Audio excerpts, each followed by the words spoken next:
Okay, I'm going to talk about the war between Cronus and King Ammon out of ancient Egypt. Now, there were three Dionysuses, and the first one was said to be part Indian and the son of King Ammon out of Egypt. Rhea, the sister of Cronus, originally married him and he couldn't give her any children. You kind of wonder if it had something to do with that RH negative issue. But she couldn't bear any children with him. And he ended up getting a Indian maiden pregnant, and she got really angry and left him because of that. And then married Cronus, and Cronus went to war to avenge her. And at first, it looked like Cronus was losing, but they ended up winning and made a truce with Ammon.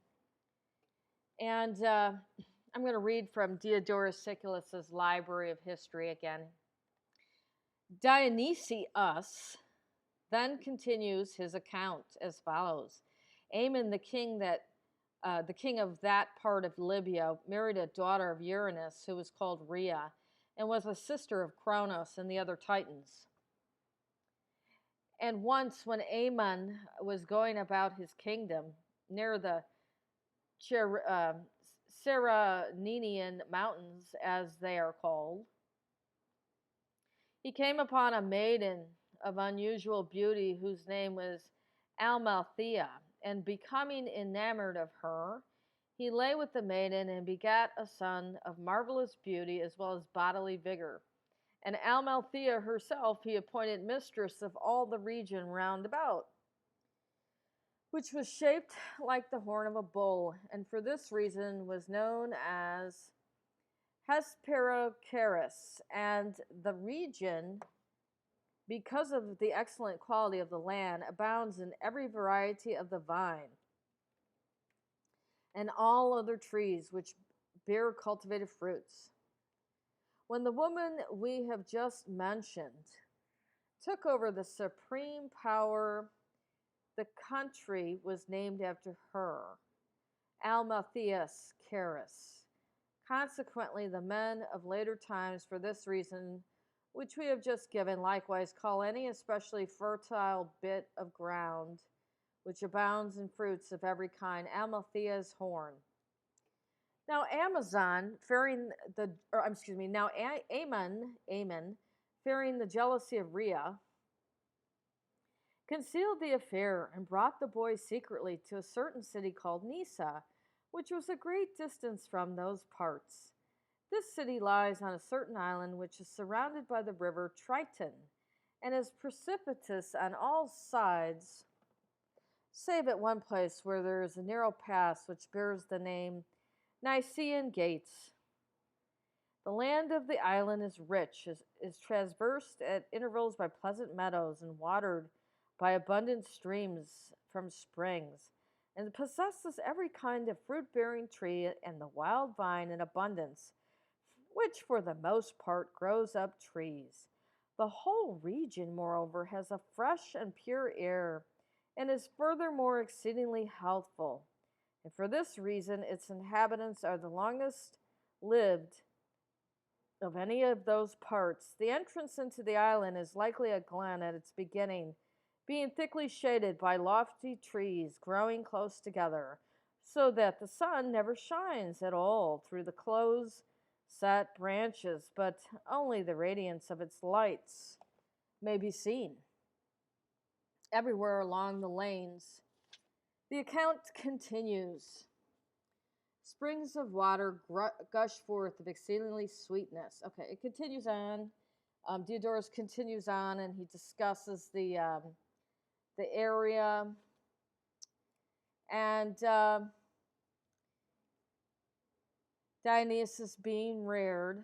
And then as Dionysus grows older, his fame begins to spread. Now I'm going to continue reading. When the valor and fame of Dionysus became spread abroad, Rhea, it is said, angered at Ammon, strongly desired to get Dionysus into her power, but being unable to carry out her design, she forsook Ammon, and departing to her brother, the Titans, married Cronus, her brother. Cronus then, upon the solicitation of Rhea, made war with the aid of the Titans upon Ammon. And in the pitched battle which followed, Cronus gained the upper hand, whereas Ammon, who was hard oppressed by lack of supplies, fled to Crete. And marrying there Crete, the daughter of one of the Curetes, who were the kings at that time, gained the sovereignty over those regions and to the island, which before that time had been called Idea. He gave the name Crete after his wife.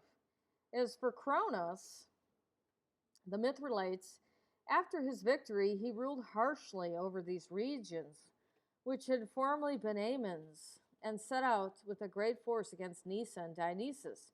Now Dionysus, on learning both of the reverses suffered by his father and of the uprising of the Titans against himself, gathered soldiers from Nysa, 200 of whom were foster brothers of his, and were distinguished for their courage and their loyalty to him.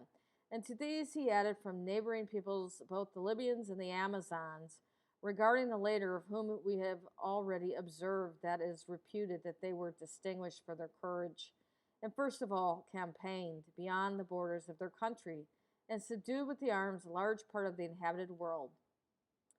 These women, they say, were urged on to the alliance especially by Athena, this would be a different Athena, because their zeal for their ideal of life was like her own, seeing that the Amazons clung tenaciously to manly courage and virginity. The force was divided into two parts, the men having Dionysus as their general, and the women being under the command of Athena, and coming with their army upon the Titans, they joined battle. The struggle having proved sharp, and many having fallen on both sides, Cronus finally was wounded, and victory lay with Dionysus, who had distinguished himself in the battle.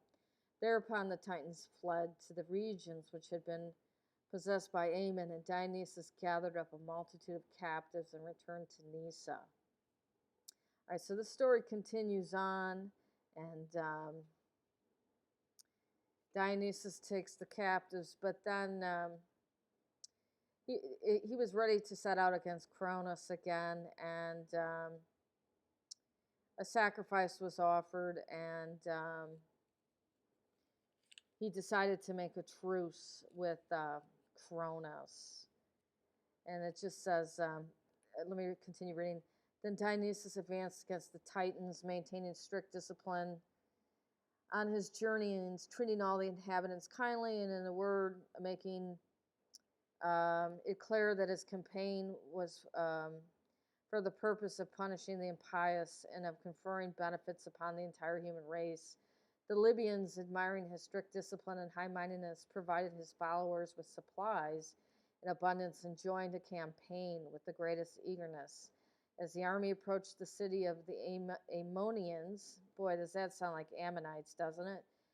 Cronus, who had been defeated in a pitched battle before the walls, set fire to the city in the night, intending to destroy utterly the ancestral palace of Dionysus, and himself taking with him his wife Rhea and some of his friends who had aided him in the struggle. He stole unobserved out of the city. Dionysus, however, showed no such a temper at this, for though he took both Cronus and Rhea captive, not only did he waive the charges against them because of his kinship to them, but he entreated them for the future to maintain both the goodwill and the position of parents towards him, and to live in a common home with him.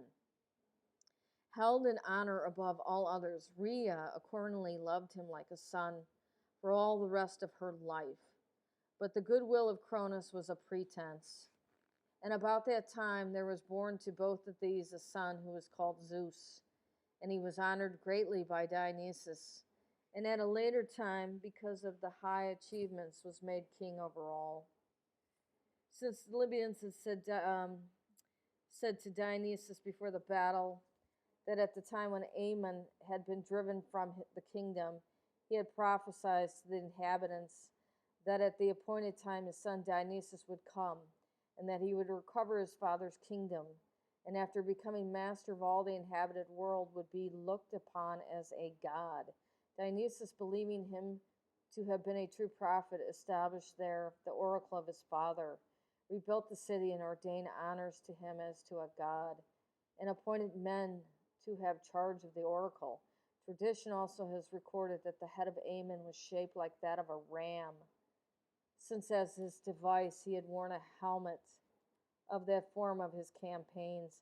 But there are some written of myths who recount that in very truth there was little horns on both sides of the temples, and that therefore Dionysus, also being Ammon's son, had the same aspect as his father.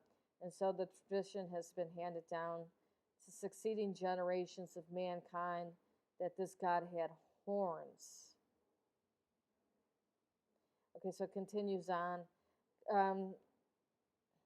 Consequently, elated in spirit at this prophecy, he first of all directed his campaign against Egypt, and as king of the country, he set up Zeus, the son of Cronus and Rhea, though he was still but a boy in years, and at his side, as his guardian, he placed Olympus, by whom Zeus had been instructed, and after whom he came to be called Olympian, when he had attained preeminence in high achievements.